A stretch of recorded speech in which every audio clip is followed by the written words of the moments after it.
Hi everyone, Lewis here, and today I'm going to be bringing you guys part 2 of Rezzed 2014. In part 1, I didn't really show off anything too special, and since we didn't actually go to the event, which is what this entire vlog series kind of thing is about, it kind of sucked, but I felt it was still decent, and showing why we were there at least, you know, to play the video games, to talk to developers, and all that great stuff. And of course, in day 2, as promised, we actually went to an event, met a lot of awesome people, a lot of people who have seen my YouTube channel or watch my Twitch streams or whatever else, and also I met a lot of other YouTubers. I don't want to spoil everyone who I met, but you'll see in the video. I'll explain everything, and I'd say day 2 was a lot more successful than day 1, since literally all we did in day 1, because we got there so late, is sit in our hotel room and record a really bad video. Of course, going into day 2, I did have some expectations and some plans. A lot of people, by a lot of people I mean about 2 people in part 1 for some reason, because I asked, you know, what should I do when I get there? There's going to be a lot of people there. Some people recommended I should punch Dean Hall or Rocket. That didn't happen. I'm not really sure why people wanted me to do that, but I can confirm it didn't happen. A bit of a spoiler of the video, I didn't actually punch him in this video, so if you're expecting that, then feel free to close it now. But anyway, enough about that, and on to the day itself. So, of course, we went to Rezzed, which is in the Birmingham NEC. It's a massive building, so it was a really long walk. You'll see some footage of that at the start. And eventually, we got there. And I didn't really know what to expect, because I've only been to one convention in the past, which was Eurogamer. And I think it's hosted or like made by the same people or some of the same people, I don't know. So I knew it would look similar, and it does look very similar to Eurogamer. It's a bit smaller, and of course it does have a much bigger focus on indie titles instead of like AAA games. So I mean, you know, some good indie titles, I can't complain. The day started off great. We went over to a Twitch booth, of course, being a big Twitch streamer myself or something like that. We went over there and quickly found out you can actually just go on the stage and play stuff. So Rush hopped up there, and you can see right here, it was actually streamed on twitch.tv/Twitch, so you had like 1,000 viewers. If anyone's seen that live who's watching this video, then that's probably really weird that you've seen Rush. That is if you've seen part 1. If you didn't watch part 1, then you probably don't know what he looks like. But if you've seen that, and then you saw this live stream, then that's kind of weird. But Rush did that. I recorded him doing that, and also it was, of course, streamed. And then after that, Greg went up as well. Essentially, the event is like to beat the pro. It's the first to 5, and Greg thought of a really weird story. Well, not really a story, but a lie to tell the guys. So you can just go ahead and watch this and just pay close attention to Greg's face, which is on the right. I doubt you can be as good as that kid, but no, what's your name? Greg. Greg. Played Call of Duty before? I've played on the Wii a bit. On the Wii? Yeah. I didn't know that was a thing. Yeah, it's competitive. I've been playing it many years. Top of the game. If you didn't get it already, Greg isn't actually a professional Call of Duty 4 Wii player. And also that was on Call of Duty 4 Pro Mod, which apparently no one played who I was with, but I did play it. I was actually going to go up, but we just ended up running out of time kind of thing. I mean, it was still early on in the morning, but we wanted to actually do something other than sit there and stream for the internet and make really bad lies up, essentially. So we went over and we attempted to get into one of the dev conferences. This was actually quite well after. We were literally just walking around meeting people and trying to look at some games to play. And yeah, we tried to get into the developer, I don't know if it's a conference, but I just said that, so we'll stick with it. The developer conference. There's like 7 of them every day, and this one is about horror games. It had Project Zomboid devs. It had Dean, who of course made Daisy, the original Daisy mod, and now standalone as well, and a bunch of other people, so that sounded pretty cool. It did end up actually filling up, so we just went home and then came back, and then after that is when I actually started meeting other YouTubers and stuff who you more than likely know, and that was definitely the best part of the day for me. You guys should probably know every single person I'm going to show on the screen right now, since my channel is mainly Daisy, and these guys all play a lot of Daisy. So the people who I met were, starting from the start, Oshi, straight after the conference, which we went back to watch, which also had Dean in it, or Rocket, whatever, which was at 5 PM to 6 PM. I think he did like 3 conferences today, and 3 conferences tomorrow. Yeah, but definitely not conferences, but I'll just keep calling them that. So he just talked about stuff, nothing really too amazing, but it was nice of him to answer some questions which people in the audience had to ask. So that was Oshi. And also, of course, Oshi's girlfriend, Emily. After that, I met Hicks, who I didn't actually get a photo with, but I'm kind of regretting not getting one now. But he was lovely, an American who's in British territory, so that was really weird. You don't really hear the American accent too much, as you'd imagine. It's kind of obvious. After that, I actually met Sakril, who was nice, along with Oshi, Emily, and Hicks, of course, as well. So that was pretty cool as well, being a big DayZ streamer slash YouTuber. So he came over and talked about some stuff which he's played, since at this point, literally all we've played is Counter-Strike. That was what we were doing in the downtime before we tried to get to a first conference. Although, like I said, I think it was free in the day, we were a bit late, so we tried to go to the second one, which had Dean Hall in it, and that didn't work. So we played Counter-Strike. That was really shit. We were playing 1.6 on computers. Obviously, it's like 6 computers in the LAN. I killed Rush a few times, even though the computers were getting like 20 FPS because they were from the 90s. But still, the point is, we only played one video game, which was Counter-Strike. I did want to play others, but the lines were just way too long, so I'll try to do it on Sunday.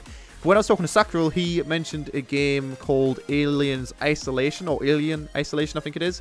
And that game is probably the only AAA title there, which I'm really hyped up for. It sounds really good. I do want to play it myself tomorrow. You're not allowed to record it, which really does suck, but Sacral told me, and other people told me as well, who I was with in the hotel. They told me that it's essentially like Amnesia, but with an alien theme instead. So a sci-fi Amnesia. I mean, I guess that's kind of what the new Amnesia, well, it's not Amnesia, but Soma, the new game, which is being made by Frictional Games, who made Amnesia. Yeah, they're making a new game called Soma, which is also sci-fi, so we'll see what happens with that, but that sounds pretty cool. And in terms of indie games, I'd say the only ones which really interested me there as well, although it's mainly because I knew what they were before I came, were Try, and also there was Hotline Miami 2. So other than that, wasn't really too many games which I found, but we weren't there for too long today. I'd say like 4 hours, mainly just meeting people and walking around looking at some stuff. So I'll definitely get hands-on and play some games on Sunday, since I will be probably at Rezzed a lot more time then. So I'll actually be able to play games which I didn't know about and see if they are good or not. So I'll talk about that in day 3, if I do make it, which I probably should. But yeah, so that was cool. And then after that, I actually talked to a lovely man called Rocket, which was definitely the best person I did meet, because he essentially is the reason my YouTube channel is as big as it is when you think about it. Because, I mean, I did have a decent amount of subs before I did DayZ, but he did make a DayZ mod, and now he's working on standalone. So it was nice to actually have the opportunity to talk to him. I did ask him a question, which I was going to ask him in a Q&A, which we just went to, and then he was standing outside the Q&A. But we ran out of times for questions, or they ran out of times for questions. So I just did that instead and talked to him outside. Got a lovely piece of, well, it's not really a piece of paper, but like a thing which he was handing out signed, which is like a DayZ postcard kind of thing. Got a picture with him, which you guys would have already seen. And also, it kind of shows Rocket's dedication to DayZ. I'd say a lot of people don't really appreciate it, but he's done like 3 conferences every day. He'll be doing another 3 conferences today, tomorrow even, on Sunday. And he also, after doing his conferences, stands outside for an hour or so, just talking to people, getting pictures, signing those things. So yeah, it's really awesome. And like I said, I managed to ask him a question, which you'll see the footage for right now, but I need to explain the question a bit first, because you can't really hear me too clearly. But my question was, I thought it was a good one at the time. I really don't know how good it was, but it was about the player count. Because, of course, we're called DayZ and MMO, but there's only 40 players per server. Arma 2, you can't have more than 70 people on a server without exploding. Arma 3, the same deal. How on earth are we going to have 150 players on each server, as Rocket claimed a few months ago in the Reddit post? Or is it going to ever, you know, be close to that? So this is Rocket's answer. There's what we discovered. So we run that 120-person server. What we discovered is there were several bottlenecks. One of them was bandwidth. So at the moment, what DayZ does, so say you're the server and I'm the client, I am just constantly sending you messages, telling you the state of my character.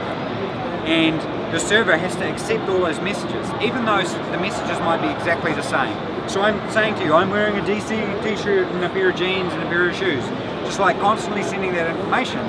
Whereas you're like, who cares? You've already told me. What we're doing is we're implementing, that's called non-guaranteed messages. We're implementing a system, and it was why we fucked everything up with that last update, because it didn't work, where we do guaranteed updates. So instead of me constantly telling you what's happening, I send it to you once. And the hope is that that will help us stop the server from choking, because the server was running at 30 megs a second, and it can't handle that. And also there's a lot of overhead processing those messages. So once we remove that, we can probably push up to 120 players. Pretty good answer to the question, I'd say. Essentially what he said is, yes, eventually DayZ will hopefully have 150 players or so per server, with vehicles and the map actually being finished after a massive period of time. I'm sure they're still like adding stuff to the map. But once that's all done, I'd say it's going to be a lot better than it is right now.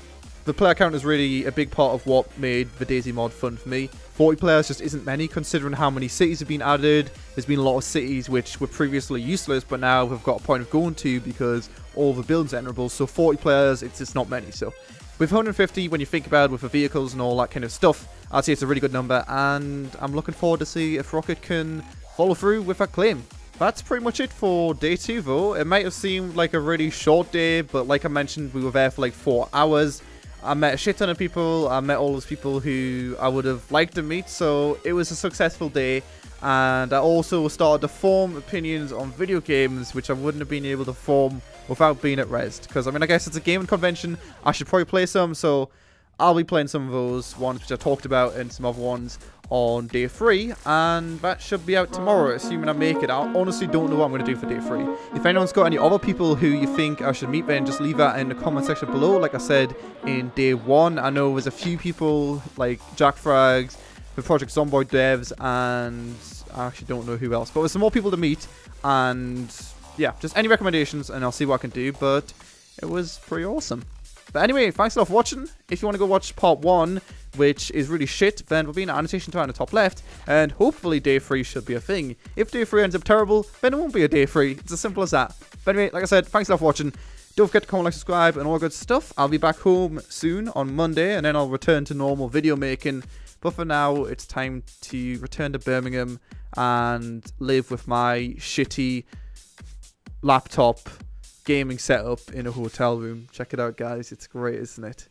Anyway, I'll see you guys next time.